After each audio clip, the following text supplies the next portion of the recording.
talk to you at a major event that dramatically changed life idea. I still vividly remember the Saturday morning during the fall of 2015 when the stability of my life was washed away as flash flooding tore through and destroyed our home. My sister Emma and I were planning a laid-back, fun-filled weekend, being so grateful we were able to get out of our house before it collapsed on us. But I learned many lessons as a result of this major event. The one that really stands out is how important it is to be grateful. I really believe that if we hadn't focused on our fortune, the flood would have ruined us as well as the house.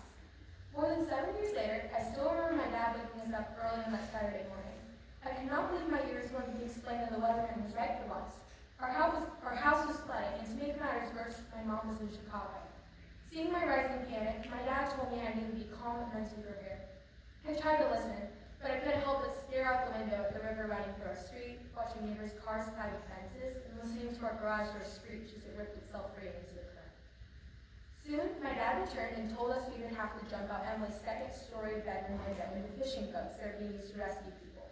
My sister and I rode silently with the two strange men in the boats through a pouring yard. It was still pouring, and I watched as one of our dresser drawers floated down the street. I took in the tremendous damage around me and tried to remember how our yard looked just a few hours ago. Shortly, the boat dropped us off at a nearby house on a hill that had stayed dry, where we watched frozen until my dad and his good friend arrived to pick us up. We stayed the first night with gracious friends and then temporarily moved into my grandparents' apartment while we waited to find out when my mom was going to be allowed to fly back into Columbia. Thankfully, after those first 24 hours, things seemed to get better. The moment my grandparents from Michigan found out what was happening, they drove to Columbia to help us. School was out for 2 weeks.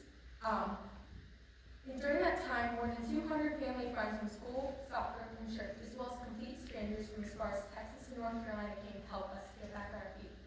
While different family friends watched Emily and I as our parents worked at the house during the day, this amazing Columbia force helped us rescue and pack many items in the house, helped us move, made us meals, and kept us safe. Some really special people even helped us figure out how to rebuild our home.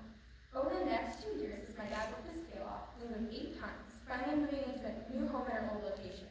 But I'd rather not have to relive the day of the flood, share a cramped apartment with my loud family, or live without a backyard again. I learned I could handle these things. For the most part, I have what I needed, and the loving people around me helped make sure of that. Because of the surreal occurrence in 2015, I have a lot more to be grateful for. We gained a sense of community and a loyalty for our charming neighborhood with its grit and love. Our neighbors and friends made us feel like we weren't alone, and that there was hope for an even better future. I learned that lost stuff can be replaced, but that good people and good character cannot be swept away with the current. I also reflect on the time, not because the memories are fun, but because we survived something crazy and came out on top. While it sounds strange to say I'm grateful our house flooded, I am. We learned we could handle a lot of destruction and chaos with the right outlook. An attitude of gratitude can make all the